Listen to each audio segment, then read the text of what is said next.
And that's what this film needed. Much like Lawrence at certain points in this film, it needed to breathe just a bit more.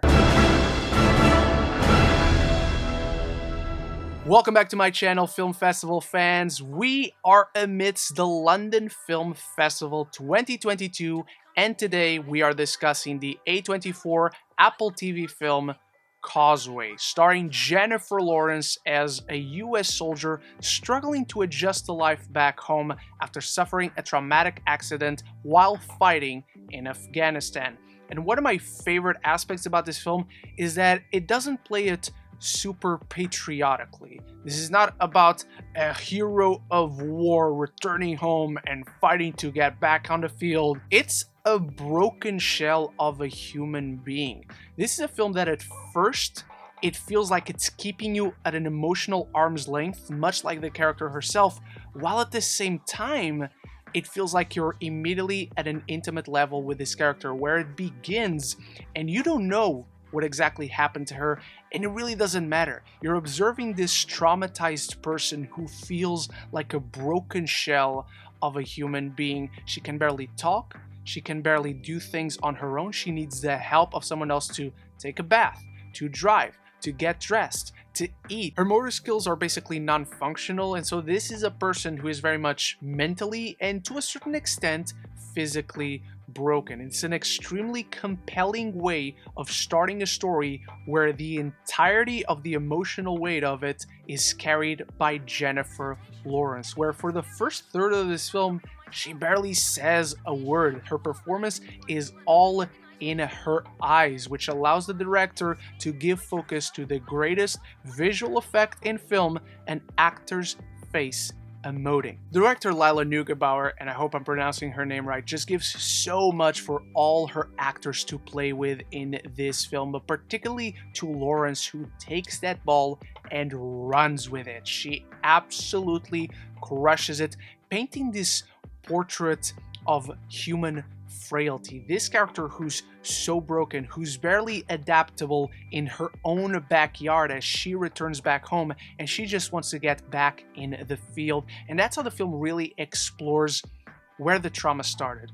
Where does the trauma come from? What is the origin of her trauma? And that's about as much as I want to get into that. And she creates this genuine, funny, and charismatic rapport with Bryan Tyree Henry, who is excellent here as a character who's equally shut off from the world, who has his emotional walls up. The way the two are brought together in such an offbeat way as their friendship flourishes, giving way to some necessary levity in this quite heavy story that plays a lot with nuance. There's a lot of conversations between these two that don't necessarily give clear answers, but allow an audience to understand them on a deeper level as this delicate rumination on the effects of trauma and how differently it hits different people.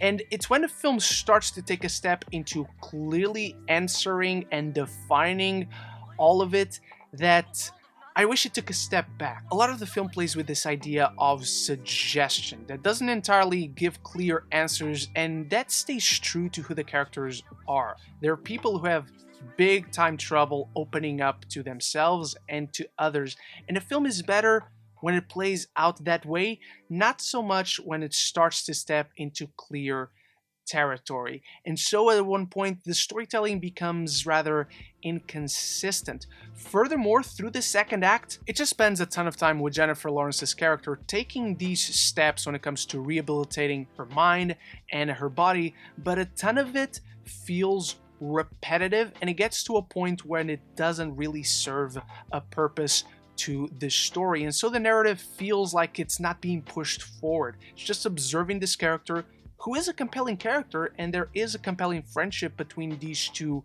great performances, but the story itself doesn't necessarily feel fleshed out through the bulk of the film. It has such a powerful setup, and it has a satisfying ending, but the journey to get to this destination could have been so much more powerful. I feel like just one more rewrite through the bulk of that second act would have helped this film immensely. A lot of it just feels numb, which can be seen as mirroring the lead character, but the more this lead character opens up, the more she experiences life and is open to feeling more emotions, the film should have been open to that as well. What most hurts the second act, due to the story remaining passive for so long in a film that runs at 90 minutes, where more movies should run at 90 minutes, is that after that, it doesn't have time to take a step deeper into getting to know these characters, into getting to examine their emotions and their decision making later into the film. There's quick confrontations about their mistakes and wrongdoings throughout the story, and even before, but you don't get to sink in those emotions as much. Those moments don't get to linger as long as they should to powerfully hit those emotional beats. So even though I love that this film runs at 90 minutes, maybe a few more minutes, maybe 100 minutes could have allowed it more time to breathe.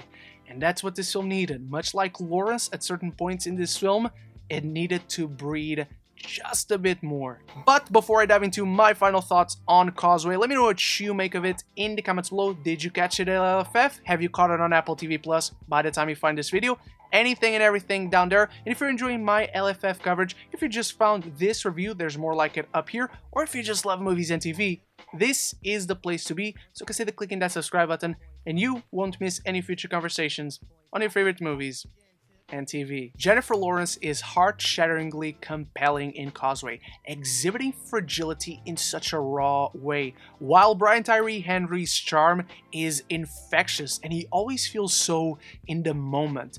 I wish the story had a better sense of forward momentum and took it one step further when it comes to diving deep into these characters, but it's still a powerful narrative about connection. I'm giving Causeway a B-. Those are my thoughts on the return of Jennifer Lawrence, and Jennifer Lawrence is the truth. Let me know what you make of it in the comments below. Stay tuned for more LFF reviews, and big thanks to my channel members for always supporting the channel. I'll see you very soon, and until the next one, love each other and love the movies.